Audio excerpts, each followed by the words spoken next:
Salut à tous, c'est Pank de la chaîne, bienvenue sur cette vidéo qui continue notre cheminement sur la méthode Silva, toujours avec Dame Lipasco. Salut Li, comment tu vas? Je vais de mieux en mieux, comme toujours. De mieux en mieux. Ah, ça c'est beau.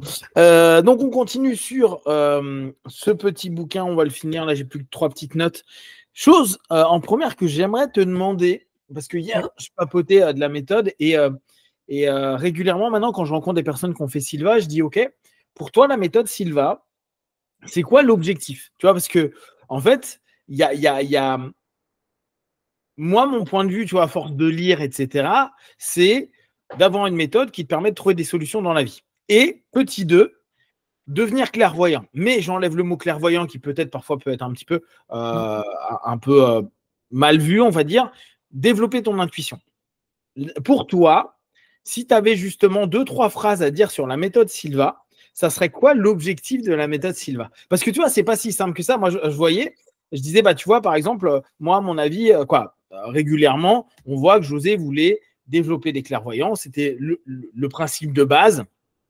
Et il a développé la méthode pour ça. Mais je lui disais, il a aussi cherché à ce que les gens trouvent des solutions.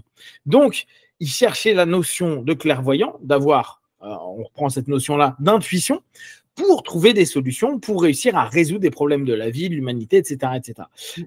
Comment toi, en 2-3 phrases, tu parlerais ou tu mettrais en avant la méthode à quelqu'un, sachant que, tu vois, par exemple, cette personne-là qui a fait 2 fois la méthode me dit, ah bah c'est marrant, moi je le perçois pas comme ça. Tu vois, c'est pas, tiens, je vais devenir clairvoyant, quoi. Je vais pas développer mon intuition. C'est juste, c'est déjà génial, hein, mais c'est un ensemble de méthodes qui me permettent de me sentir mieux dans la vie.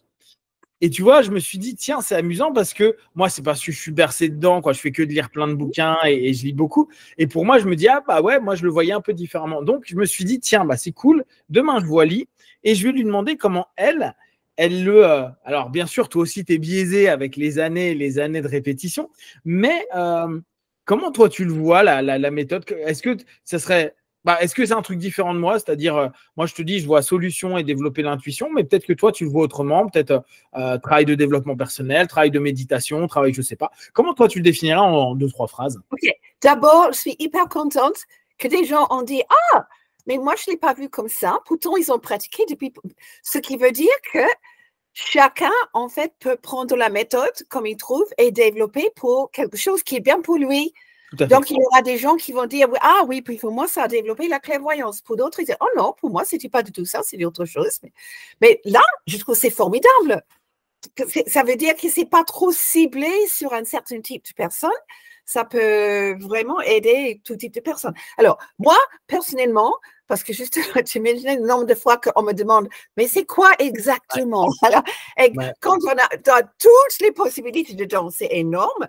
Donc, pour moi, je dirais, c'est pour reconnaître et développer le potentiel de l'esprit. Oui, alors, même l'esprit, en français, on a esprit et mental. En anglais, on a simplement mind. Donc, je ne veux pas trop que c'est trop spirituel, mais si je dis le mental, c'est trop mental aussi. C'est vrai, ouais. Mais reconnaître et développer le potentiel de son esprit. Et effectivement, ce potentiel est tellement énorme que chaque personne peut choisir dans quelle direction on veut le développer, finalement. Donc, est très, très ouvert, quoi. Mais c'est vrai que cette personne qui a dit pour se sentir mieux dans la vie, il y a des moments où on me demande qu'est-ce que tu fais et je dis mais j'apprends aux gens comment être heureux. Mais bon, parce que si on développe le potentiel de son esprit et on élimine les problèmes, normalement on devrait être plus heureux. Oui, c'est ça. Ouais, non, mais et tu vas voir, là, dans Open Doors, dont on parlera un petit peu après, il y a des moments, vu qu'ils partagent la méthode pour des personnes qui n'ont pas fait la méthode Silva, et avec cette notion de, tu vois, Open Doors for a better life with Silva Method, donc pour une vie meilleure. Et c'est amusant comment il a aussi, lui, une approche quand c'est des personnes qui ne sont pas encore dans la méthode pour leur expliquer un petit peu ce qu'est la méthode. Mais tu vois, j'ai trouvé que c'était chouette cette conversation parce que c'est là où je me dis à chaque fois, ouais, on n'a pas du tout les mêmes objectifs et la même manière d'aborder la méthode. Et je pense que sur le principe technique et ce qu'on met en place, en fonction de nos objectifs, on ne va pas utiliser la même chose. Ah, un petit Harley Davidson qui s'en va. Donc, il y a vraiment cette notion de c'est la manière dont on va prendre la méthode en fonction de ses besoins qui va faire que la méthode devient sa méthode. Mais tu vois, mine de rien, ce qui est à la fois génial et dur au niveau de la com, parce que, comme tu dis, si tu dis à quelqu'un, viens faire la méthode Silva, oui, mais c'est quoi? C'est un truc que tu vas apprendre à méditer. Ah ouais, mais moi, la méditation, je m'en fous. Oui, non, mais c'est pas que. En fait, tu apprends à te relaxer. Ah non, mais moi, je suis détendu. Non, mais c'est pas que. En fait, tu vas chercher à l'intérieur de toi à mieux te ressentir les choses, comprendre les choses à l'intérieur de toi, voir comment tu fonctionnes. Ah, ça, c'est intéressant, mais ça va me servir à quoi? Avoir de l'intuition. Ah, mais moi, je m'en fous d'avoir de l'intuition. Oui, à trouver des solutions au travers. Tu vois, c'est pas évident, en fait, quand tu te dis. Nous, on en parle toutes les semaines, puis on lit, puis on aime bien, puis on éduque un petit peu à ce niveau-là, tu enseignes, etc. Mais je trouve que ça peut ne pas être clair pour quelqu'un, sachant qu'en plus, il y a l'élément motivationnel qui fait qu'ils vont à la méthode. Je viens à la méthode parce que j'ai un problème pour dormir, je viens à la méthode parce que je me sens pas bien dans ma vie, je viens à la méthode parce qu'on m'a dit de venir. Toi, en fait, ça va modifier complètement la perception que tu vas avoir de la méthode. Ouais. Et ça, tu as eu. Comment approcher? Parce que au bout du compte, José, à force de le faire, j'imagine que lui, il était dans sa méthode, il était tranquillou. Mais est-ce que tu l'as vu travailler avec des débutants, des personnes qui n'ont jamais fait la méthode et comment tu ressentais qu'il présentait son élément? Comment il le mettait en avant, la méthode, lui par lui-même? Tu te souviens comment il en parlait de la méthode? Pour vrai dire, je crois que je ne l'ai pas vu parler à des débutants. Ah, intéressant. Parler à un groupe d'instructeurs ou un groupe d'anciens parce qu'il donnait des cours avancés. Mais évidemment, il a dû avoir des moments où il a parlé aux débutants, mais je crois que plus tard dans sa vie, il avait très peu de cours où il parlait directement aux débutants. Donc, c'est intéressant. Et c'est vrai que José, en fait, pour lui, la méthode fonctionnait à plusieurs niveaux. Alors, si on disait aux débutants, je vais t'enseigner une méthode pour évoluer à un nouvel type d'humanité, tout le monde allait dire, c'est une secte, et courir, terrifié. Mais ça, c'était une de ses intentions. Mais il avait aussi des intentions très, parce qu'il a commencé avec ses enfants. Il voulait que ses enfants soient avoir des meilleures notes à l'école, soient plus réussis, soit avoir plus de confiance. Donc, des trucs vraiment quotidiens, quoi. Et c'est pour ça que c'est difficile à résumer, parce que derrière toutes les petites techniques, mais vraiment très, très rationnelles, objectives, ciblées sur un petit truc quotidien qu'on peut résoudre, derrière ça, il y a cette image de faire évoluer la deuxième étape d'évolution de la métier. Et ça, on ne voit pas tout de suite, bien sûr, mais ça, c'était en fait derrière toute cette idée d'améliorer la vie quotidienne. Ouais. Mais tu vois, regarde, ça fait 10 minutes qu'on en parle.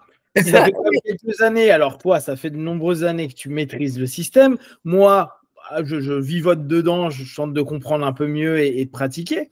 Mais tu te dis, regarde, en 10 minutes, on n'est pas encore hyper clair sur ce que peut apporter la méthode. Après, la méthode, on peut facilement l'expliquer, mais ce que peut apporter, tu vois. Et c'est vrai que moi, par ma nature, vu que je suis quelqu'un d'assez solutionniste et j'aime bien aller straight to the point et me dire, on trouve une solution à quelque chose, je vais vendre la méthode en disant, alors moi, je la vends souvent en disant, c'est un système d'auto-hypnose, parce que comme ça, comme les gens savent que je parle qui est le mieux structuré que j'ai vu jusqu'à présent, et qui en plus, dans le fait de maîtriser votre transe, votre auto-hypnose, votre alpha, etc., vous allez pouvoir apprendre à mieux trouver des solutions, trouver des ressources en vous, etc., etc., et pour les plus férus et qui aiment ce genre de choses-là, développer l'intuition. Tu vois, pour moi, je le mets en dernier, le développer l'intuition, parce que l'intuition, pour moi, est juste un élément qui va te permettre de résoudre des problèmes ou de mieux gérer ton auto-hypnose, tes autosuggestions, etc., etc. Mais parce que ma nature à moi, c'est de dire,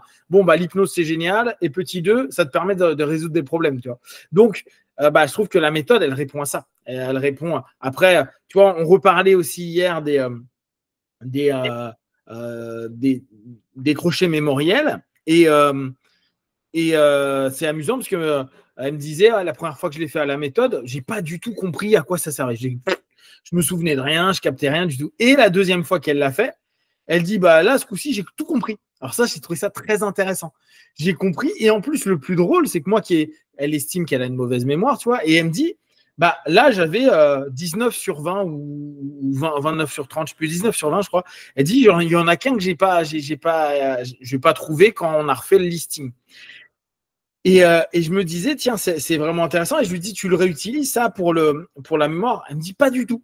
Par contre, je trouve que c'est intéressant pour développer mon imagination. Et tu vois, on revient à ce qu'on disait la dernière fois. C'est que même un objectif qui pourrait se dire, bon, ben, on vous donne un outil qui vous permet de retenir un ensemble d'éléments peut-être plus facilement, bah, tu peux en plus, alors peut-être l'orientation première, et comme tu dis, il y a plusieurs niveaux, mais l'orientation première, c'est de dire, on vous aide à avoir, en tout cas, on vous propose une méthode pour retenir des choses, bah, elle peut être en plus exploitée pour quelque chose qui n'a rien à voir ou potentiellement qui n'est pas l'objectif de base de la technique à ce moment-là. En fait, c'est intéressant parce qu'il y a, ça devrait être 12-13 ans maintenant, quand Laura Silva était la présidente pendant une réunion d'instructeurs, en fait de directeurs en Europe, elle disait effectivement qu'elle serait intéressée si on pourrait tous faire un questionnaire à nos stagiaires. Malheureusement, il y a très peu qui ont fait, mais moi, ce que j'ai fait, c'était, elle voulait savoir qu'est-ce que les gens attendaient de la méthode, pourquoi ils sont venus faire le cours, quel était leur objectif. Donc, dans la formule d'inscription, moi, j'ai ajouté toute une petite ligne de objectifs et j'ai demandé aux gens de cacher les cases. Et c'était plein, c'était pour mieux s'endormir, c'était pour gérer le stress, c'est pour mieux méditer, mémoire, apprentissage, etc. Et j'étais très surprise parce qu'en fait, celle qui était cochée, il y avait des gens qui cachaient toutes les cases quand même, mais s'il y avait juste 2 ou 3, il y avait beaucoup de gens qui ont coché la case intuition. Ah ouais. Et, oui, et moi, je croyais vraiment que beaucoup de gens venaient pour autre chose. Ils ont découvert en même temps, ah oui, il y a aussi l'intuition. Mais non, en fait, il y a beaucoup de gens en train de remplir la formule d'inscription qui disent, je viens pour développer mon intuition. C'est amusant parce que, tu vois, là, depuis quand même 2 ans, plus de 2 ans maintenant qu'on fait ces podcasts où j'ai lu quand même un paquet de documents et autres, même dans les newsletters, c'est assez rarement qu'ils parlent en tant que tel de dire, vous développez votre intuition.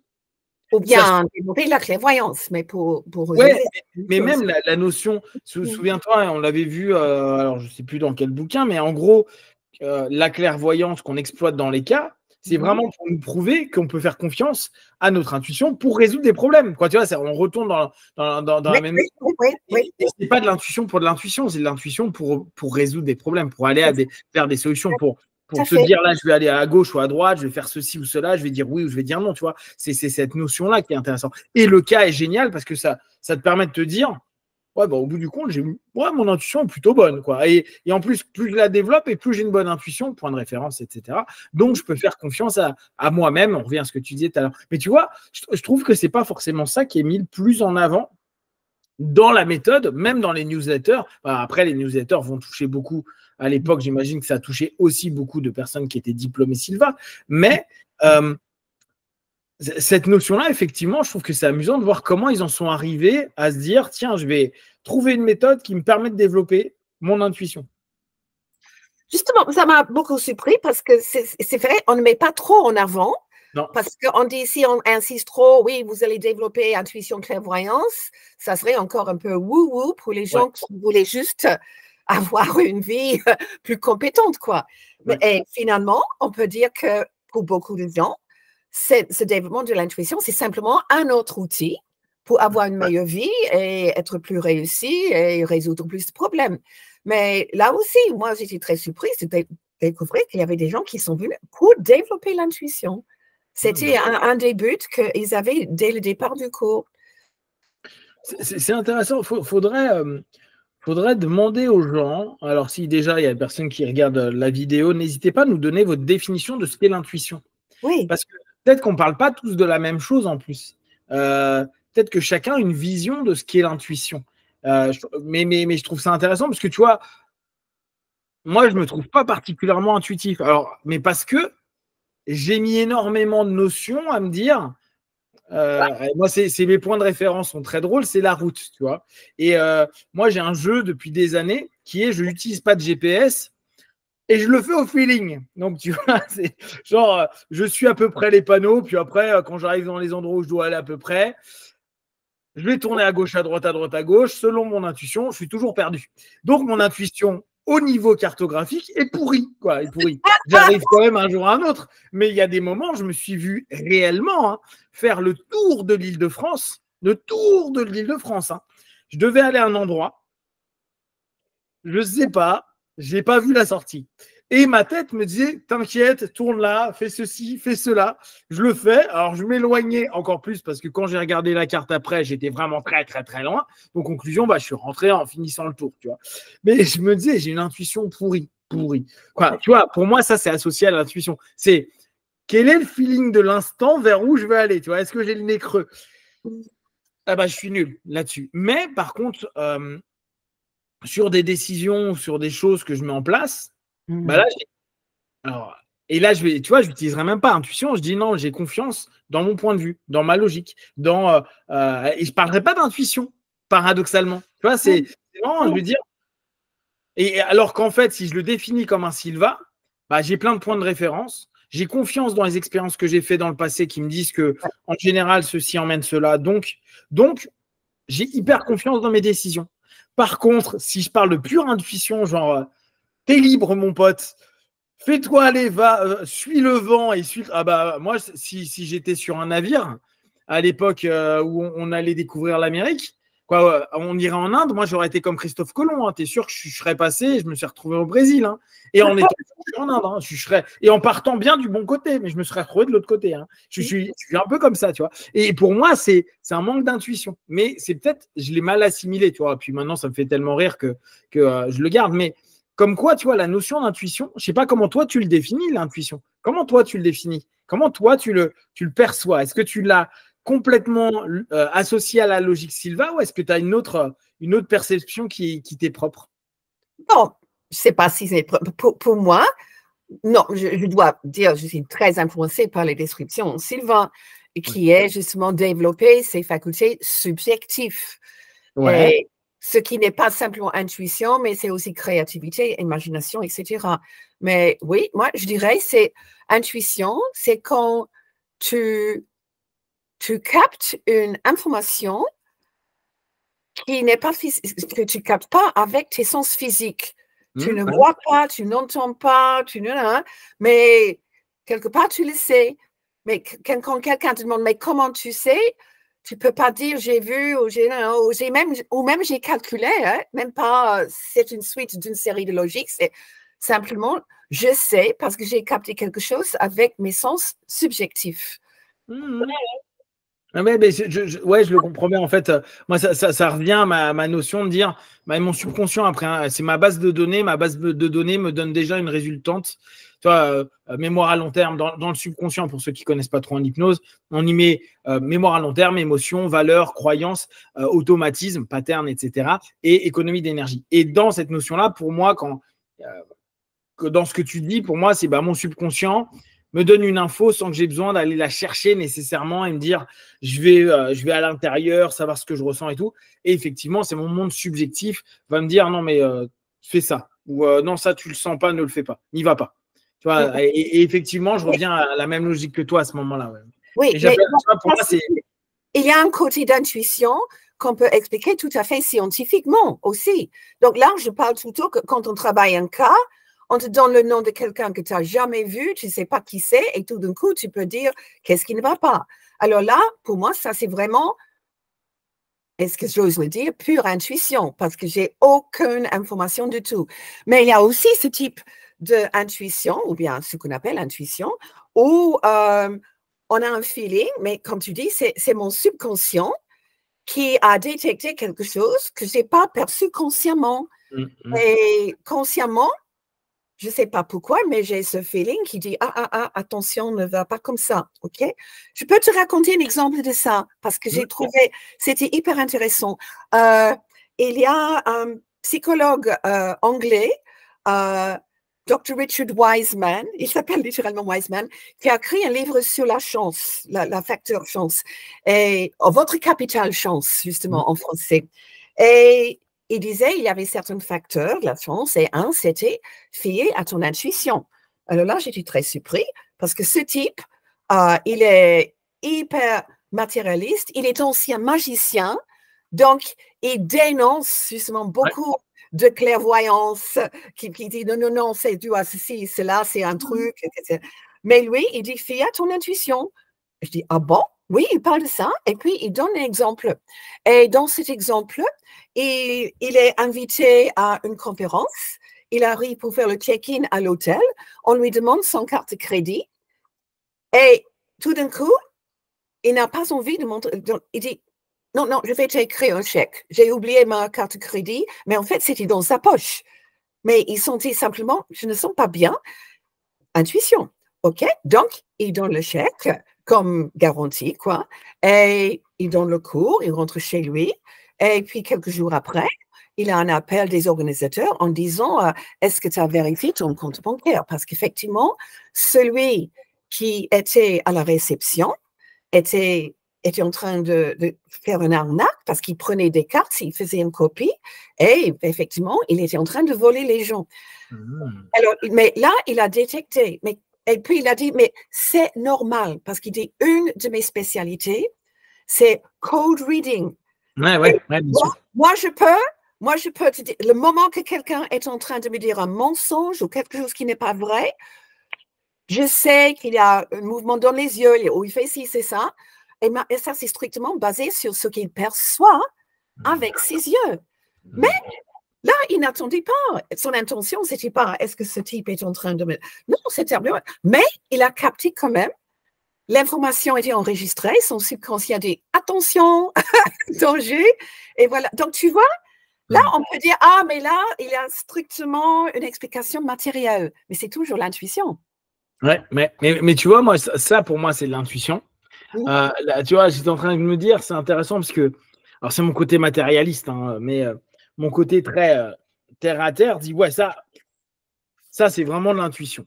La notion, et c'est vrai que peut-être moi, j'utiliserais plus facilement de la clairvoyance et je ne mettrais pas forcément l'intuition dans clairvoyance, tu vois. La clairvoyance serait vraiment cette espèce de chose que tu disais qu'on peut avoir sur les cas où tu n'as pas d'indice, tu n'as rien et tu as une espèce d'automatisme de il n'y aurait pas ceci, il n'y aurait pas cela, quoi. Vraiment ce qu'on est en train de partager pendant un cas, hein, pour ceux qui les ont déjà fait, et tomber juste. Mais pour moi, l'intuition, je pense que je l'associe beaucoup au subconscient. Donc, tu vois, avec quelque chose qui est en fait un ensemble de cumul de points de référence qui va consciemment ou inconsciemment, quoi, en l'occurrence inconsciemment, mais je ne vais pas conscientiser mon inconscient, voilà, si je le fais autrement, et j'ai l'info qui arrive en mode ouais, fais attention. Alors, ça va être souvent une sensation. Ça va être rarement la personne est en train de t'arnaquer, fais attention parce que là, tu as regardé à ce côté-là, il est en train de prendre ceci, puis on voit qu'il y a un gars qui est derrière. Tu vois, c'est pas aussi clair que ça. Non, mais cette espèce de notion qui arrive qui dit tiens, il y a un ensemble d'éléments où c'est bizarre. Hein, une personne insiste autant là-dessus, ça fait 3 fois qu'il me le demande, il va vite, il parle trop vite. Tu vois, des petits détails qui fait que peut-être. Bon. Effectivement, clairvoyance, tu sais, c'est un petit peu comme le principe. Médiumnique pour les personnes qui sont dans cette mouvance-là, à dire bon, bah, je me connecte à une entité, une âme ou n'importe quoi, et vont commencer à te raconter un récit, une histoire, parler de quelque chose que la personne a vécu, etc., etc. Et pour moi, là, on rentre plus dans le principe du cas, mais tu vois, je l'associe peut-être pour moi, hein, moins la notion d'intuition. Je la mettrais dans clairvoyance. Tu vois, comme si je faisais une différence entre l'intuition et la clairvoyance. D'accord, ok. Ouais, tu vois, là, c'est ce que j'étais en train de me dire en t'écoutant. Je me dis, ouais, bah là, je suis d'accord. Pour moi, ça, c'est de la pure intuition. Et je me dis, ok, mais alors, les cas pour toi, c'est quoi? C'est de l'intuition, la clairvoyance? Donc, ce que moi j'étiquette pure intuition, toi tu appelles clairvoyance. Exactement. Tu vois, ce qui serait pure intuition. Moi, j'utilise le mot intuition pour une sorte de parapluie, clairvoyance, super perception, quoi d'autre, feeling, télépathie, précognition, tout cela, je mets sous le parapluie intuition. Mais ça, c'est simplement comment moi j'utilise le mot. Pas tout le monde utilise les mots de la même façon. Mais c'est pour ça, tu vois, je pense que ce qui est intéressant, et ça pourrait être marrant éventuellement, si tu continues encore cette petite question, à savoir pourquoi les gens viennent au cours ou pas? Non, parce que finalement, on n'a jamais utilisé les résultats et beaucoup de gens n'ont, parce que c'était derrière, beaucoup de gens ont raté, je ne voulais pas les chasser pour dire, donc finalement, j'ai levé. Mais pendant au moins 2-3 ans, je le faisais. Ça pourrait être vraiment marrant, hein, juste d'envoyer, ou vraiment, je vais le faire dans le groupe déjà, parce que vu qu'on a déjà quelques centaines de personnes, demander à chacun, donnez-nous la définition que vous avez, vous, du mot intuition. Et juste pour voir les différences que chacun peut avoir, bien sûr, en sachant que dans le groupe, Sylva, on a influencé Sylva, donc peut-être qu'on va avoir des homonymies ou des choses qui vont correspondre. Mais tu vois, rien que nous deux, toi, tu l'utilises en mot chapeau, Oui. alors que moi, je vais l'utiliser en mot précis. L'intuition, c'est mon subconscient qui est en train de me donner un ensemble d'éléments par rapport au point de référence que j'ai. Ça, c'est mon intuition. Et éventuellement, la notion des cas, c'est plus. Et encore, le mot clairvoyant, il y a un truc il faudrait que je trouve le bon mot. Je pense qu'il y a un mot qui correspond plus à ce que je vois. Mais le clairvoyant, on va dire pour l'instant, si j'étudie pas plus la sémantique, mais je te dis, je vais aller chercher un peu pour voir comment je pourrais nommer ça. Pour l'instant, on va dire les cas, pour moi, c'est de la clairvoyance. Ouais. Okay, oui, en fait, c'est plutôt un remote viewing ou perception à distance. Je suis d'accord, exactement. Oui. Donc, tu vois, après, je pense que après, chacun utilise les mots comme il veut, mais les personnes qui sont motivées à venir à la méthode et qui disent c'est pour de l'intuition, bah justement, c'est intéressant de savoir si c'est justement faire des cas ou c'est juste se dire tiens, je suis dans une situation et je sens qu'il faut que j'aille plutôt là, ou que je réponde ça, ou tiens, j'ai une transaction pour une nouvelle maison, et pourtant tout a l'air bien, mais je ne le sens pas. Bon, moi, je ne le fais pas. Tu vois, qui aussi parfois fait que, coup de bol, tu t'attends un peu, puis tu as quelqu'un d'autre qui te propose quelque chose, c'est mieux, et tu t'aperçois que tout est très fluide, et là, tu le sens bien. Tu vois, c'est hyper intéressant. Mais justement, l'exemple que Christian a donné, quand il allait acheter une bouteille de Calva et tout d'un coup, il dit non, mais ce n'est que de l'eau. Ouais. Alors, pour moi, ça, c'est détecter quelque chose quand apparemment, il n'y a aucun signe physique, mais peut-être que oui. Qui sait? Ouais. Souvent, parce que nous, on sait qu'on détecte beaucoup plus de choses inconsciemment qu'on détecte consciemment, mais ce sont même des impressions physiques. Ouais. Donc, quelquefois, je crois que c'est un peu mélange. Mais bien sûr, non, mais tu vois, c'est spectre que oui ou non. Oui, non, je pense que c'est plus ambigu. C'est un spectre. Un spectre? Ouais. Un spectre. Un spectre. Mais tu vois, sur cette notion qui était très sympa, qui nous partageait, je pense effectivement que souviens-toi, on dit souvent, et je l'ai encore lu il n'y a pas longtemps dans un truc un peu plus scientifique, où il nous disait notre cerveau est vraiment apte à capter environ 7-9 éléments. Consciemment, on arrive à conscientiser et à prendre attention à entre 5 et 9 éléments, on va dire 7. D'accord. Donc ça fait des années et apparemment ça n'a pas été remis en question. Donc ça, c'est plutôt intéressant. Donc effectivement, notre cerveau, lui, inconscient et l'ensemble peut-être des sensations et autres, peut capter d'autres choses, mais qui ne sont pas du tout rentrées dans notre filtre de la logique et de l'analyse. Et après, effectivement, il peut se passer plein de choses. Ça se trouve, sans s'en rendre compte, tu soupèses ce qu'il y a tu prends 1 litre d'alcool et 1 litre d'eau, c'est pas la même densité, donc c'est pas le même poids. Quoi, tu vois, il y a plein de choses inconscientes où tu vas jamais dire non, je soupèse, puis je sais exactement le poids d'1 litre d'eau. Quoi, tu vois, mais tous ces éléments-là, moi, pourrais me dire, ouais, mais il y a des éléments un peu physiques sans qu'on s'en rende compte et qu'on le conscientise, qui peuvent donner des indices, même si, bien sûr, il n'était pas du tout là-dessus et qu'il a eu un vrai feeling qui arrive à ce moment-là. clairvoyance ou une intuition en fonction de comment on l'appelle. Mais je trouve que toi, c'est super intéressant. Je sais que j'écoutais hier, j'écoute beaucoup, tu vois, les zététiciens en France, c'est ceux qui sont beaucoup pour l'esprit critique et scientifique, donc très critique de tout ce qui est paranormal, et ils tentent tout le temps d'avoir des réponses dans tout, des réponses scientifiques. Ils disent, bah voilà, nous on tente de débunker tout ce qui pourrait être débunké. Donc c'est toujours intéressant d'écouter ce qu'ils ont à dire, parce que il y a des moments, ils te disent, non mais on n'est pas en train de dire que les gens qui disent ceci ou cela, ils mentent.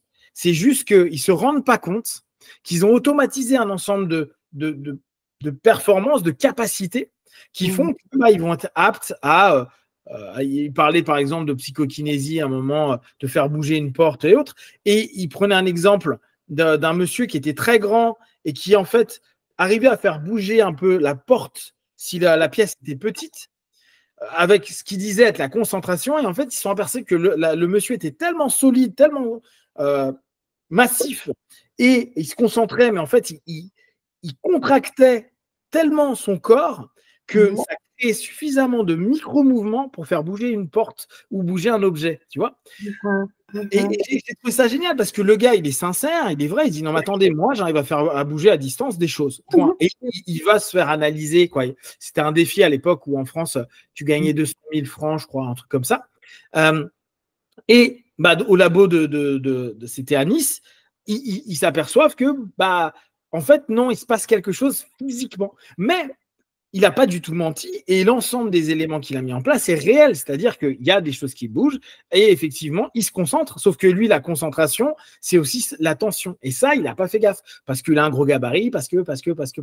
Et c'est plein d'éléments que je trouve intéressants. C'est pour ça que je trouve que c'est chouette de toujours s'interroger sur les mots, sur les process qu'on met en place, sur justement ces choses qu'on voit et d'autres qu'on ne voit pas, et parfois, on ne voit pas, mais il se passe un phénomène qu'on a perçu, mais qu'on n'a pas conscientisé. Et je trouve que là-dessus, les expériences en labo, on en parlait encore la semaine dernière, ont quelque chose de cool, parce que tu t'aperçois qu'avec un protocole qui a été mis en place, on peut voir si OK ou non OK par rapport à la résultante qu'on a. Et ça, c'est vraiment, vraiment cool. Pour nous, dans nos recherches, et pour se dire, ouais, effectivement, est-ce que c'est un feeling? Est-ce que c'est de l'intuition? Est-ce que c'est de la lecture à froid? Est-ce que c'est…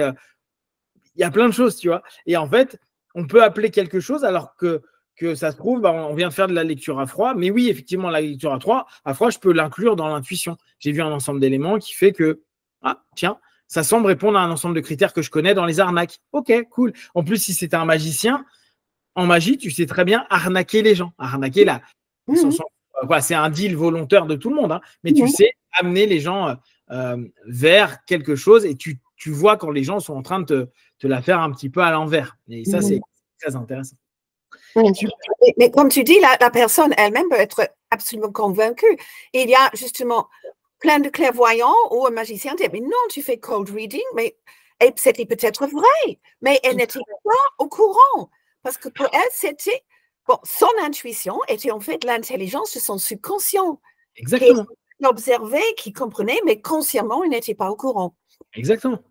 Et d'ailleurs, c'est pour ça que… oui, on va arrêter la première partie là juste après, mais c'est pour ça que il y a…